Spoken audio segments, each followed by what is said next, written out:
Have you ever wanted to become a waterbending master? Well, this is your lucky day, because in this tutorial I'm going to show you how to waterbend and how to become a waterbending master. Okay, so how do we waterbend?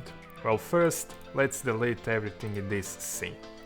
Now let's add a simple UV sphere and let's add a simple water simulation. To do that, press F3, type quick, and let's add quick liquid. Alright, and now we have this basic water simulation. And okay, let's set up our water bending. First, let's add this path curve. And now let's make sure one end of the curve is touching this UV sphere.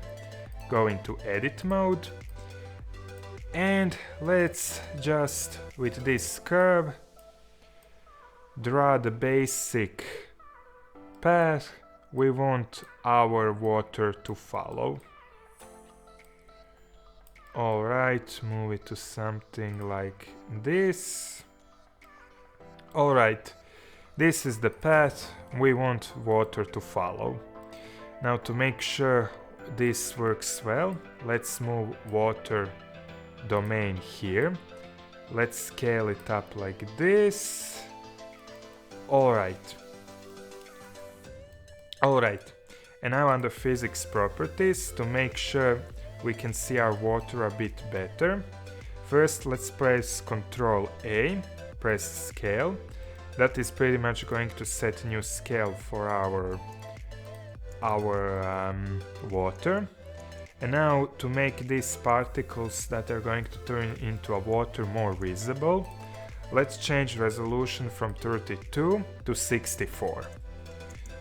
Alright, and we can already see this looks a lot better. These particles are a lot more visible, which means we're going to more easily see what we're doing. Now let's select the curve, press force field, change the strength to -10. Alright, let's change this shape from point to curve. Now let's play this. And as you can see, water is following the curve, but it could follow it more nicely. So to make this look better, let's change flow to 0 to 1. Flow will basically determine how much the water is going to stick to this curve. And yeah, this is already looking a lot better. Now another way we can make this water move even more smoothly. Let's select liquid domain, and in physics properties, under field weights, let's set gravity to 0.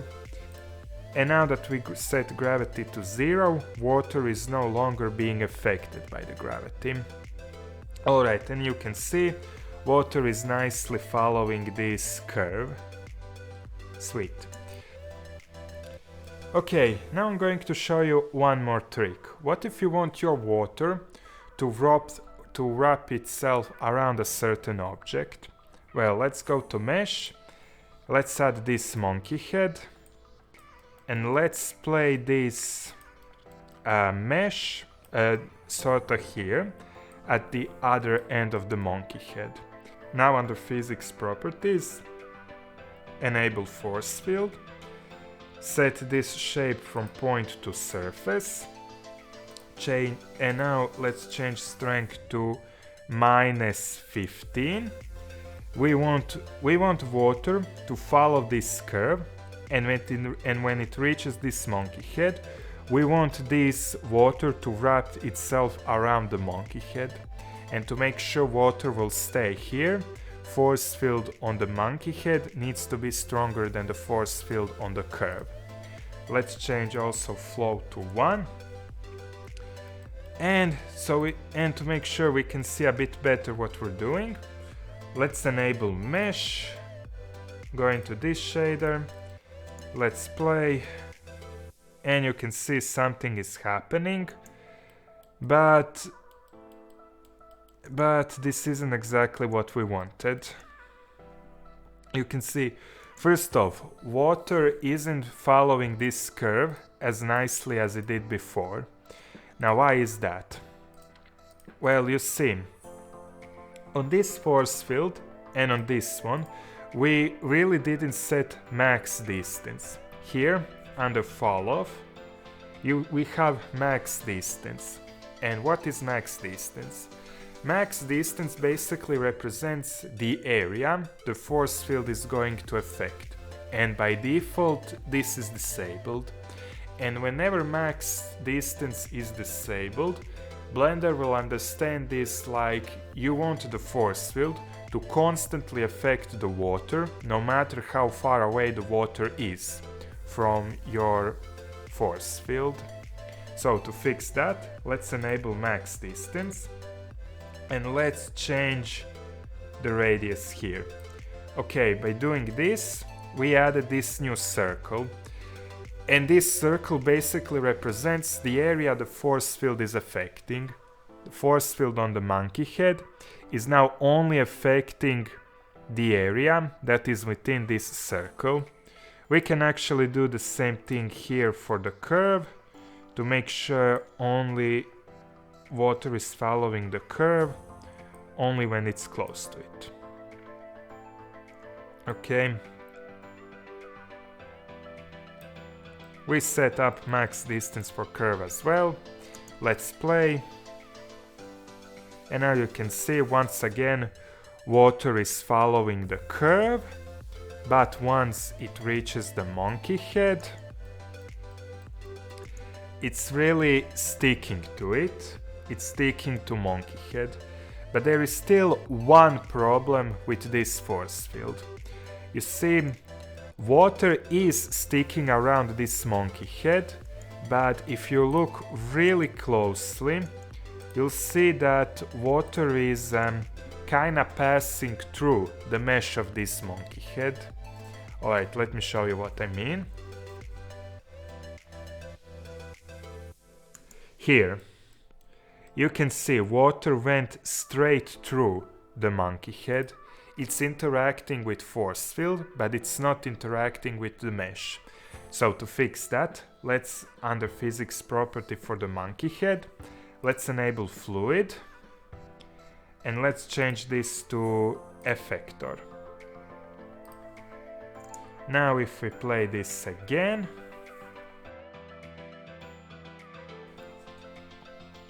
you can see water is now interacting both with the force field and with the mesh. It's no longer passing through mesh like it did before, which is great. That is exactly what we want.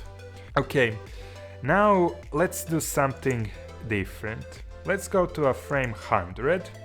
Let's select this monkey head. And now let's cause this force field to, after some time, to cause this water to burst in all directions. So to do that, under force field, press this dot, move to next keyframe, change this from -15 to just 15, press the dot again to add a new keyframe, and yeah.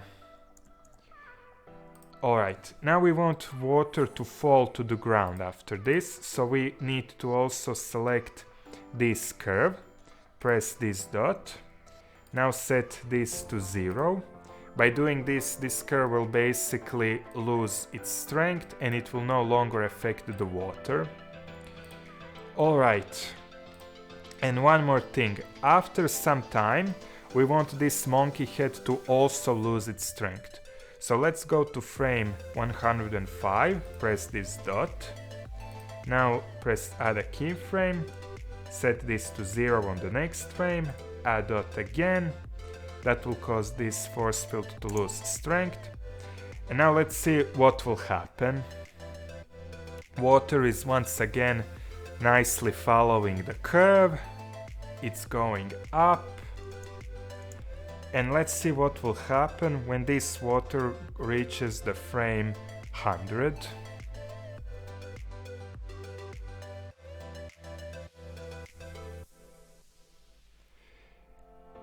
You can see water is now flowing in all different directions. Just to explain you at this part a bit better, I made this quick simulation of water. Alright, let's go to a frame 70, select this force field, and now let's press this dot here, move to the next frame, frame 71, type strength -10, press this dot to add a new keyframe, and yeah, as you can see, now when we go to frame 71, force field has been turned on and now it's sucking water to itself, and before it wasn't really doing anything. But now actually let's set this flow to 1 so that this water is sticking to the force field a bit better. Okay, now let's go to a frame 200. Now to make water burst, let's press this dot, go to the next frame, set this to 10, press dot again to set a new keyframe. Alright, and as you can see guys, now water is being flown upwards and now it's falling back down again. Alright, now let's go to a frame 30, and now we want to turn off this force field all together. So press this dot to add a keyframe, go to the next frame, set this to 0, press dot again, and this will cause this force field to sort of turn off. Alright, and as you can see, strength is 0, force field is turned off. Now there is still one tiny issue. Can you see how slowly the water is moving? Well, that's because of the flow. Flow is basically causing water to stick to force field better, but it's also slowing down the movement of the water. So to fix that, let's set flow to 0 to a frame 70. Now let's press this dot, go to frame 71, press 1, enable this again. And as you can see, water is now moving much faster. And now to make it move faster once the force field is turned off, go to a frame 130, press this dot to add a keyframe, go to next frame, set this to 0, add a new keyframe, and will this move smoothly now? Okay, water is nicely being pulled up and it's also moving back down as quickly, just like we wanted.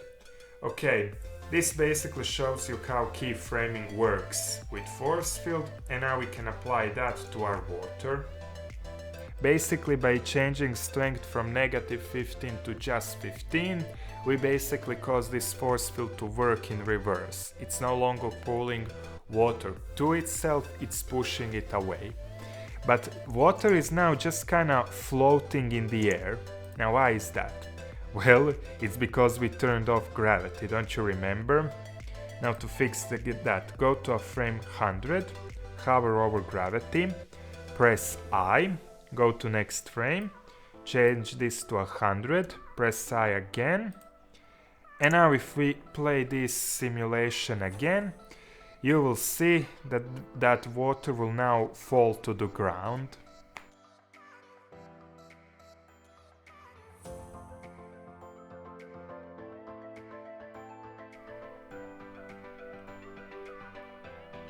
And as you can see, water is now being burst in all different directions, and it's no longer floating in the air, it's falling back to the ground. So yeah, great, that is exactly what we want. So yeah, we basically done our waterbending simulation. Now all that's left for us to do is to bake this. Now, one thing I recommend you, that before you bake, that you always save your progress. Now that we saved, select the water and change under chase. Let's change type from replay to all. Alright, and now we need to increase the quality of this water. So how do we increase the quality of the water? By changing the resolution. The higher the resolution is, the higher quality will be. But just keep in mind, the higher the quality, it will also put more pressure on your PC. I like to set this up to 160. This works pretty nice for me, but if your blender keeps crashing, you may need to set this number a bit lower, only so that this isn't putting so much pressure on your PC. Just remember, the higher the resolution, the higher the quality, but it also will take more time to render and it will place more pressure on your PC. So yeah, now that that's over, let's also make sure we have place where our simulation will be saved. Let's press this and play and save the simulation somewhere on our PC. And after we do that, let's just press bake. And yeah, after we're done, our water bending will be over.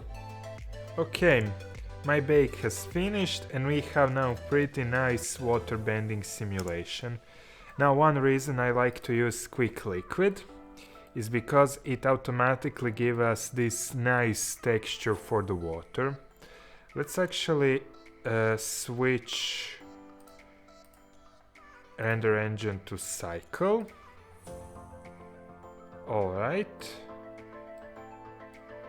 and let's crank this up so that it's white. And yeah, we already have now pretty decent texture for the water.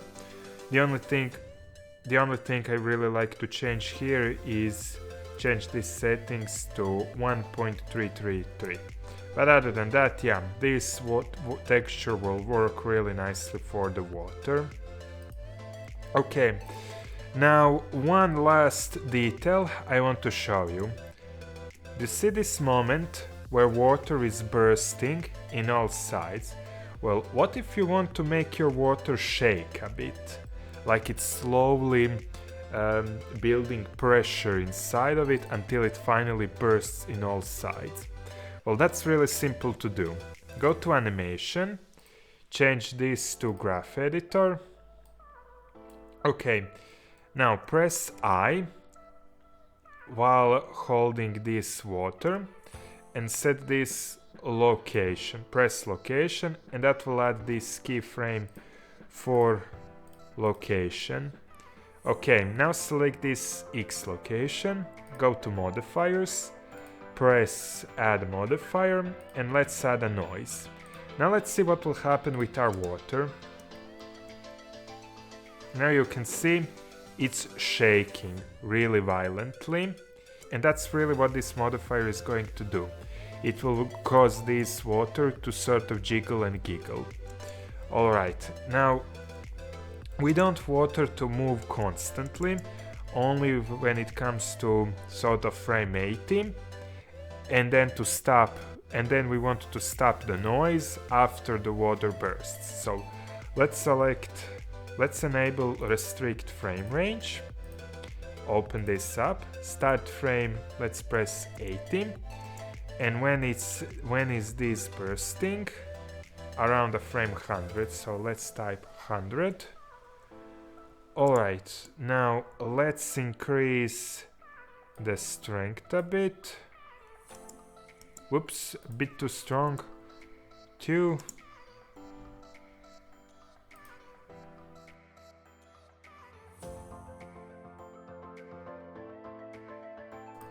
Alright, this is good.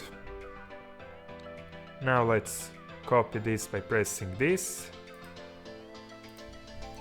Go to Y location, paste it by pressing this, and just to make this noise a bit different, let's change the shape just a little bit. In Z location, do the exact same thing, and yeah, that's it. Now we have this sort of water bending animation with noise and everything. So yeah, that's pretty much it.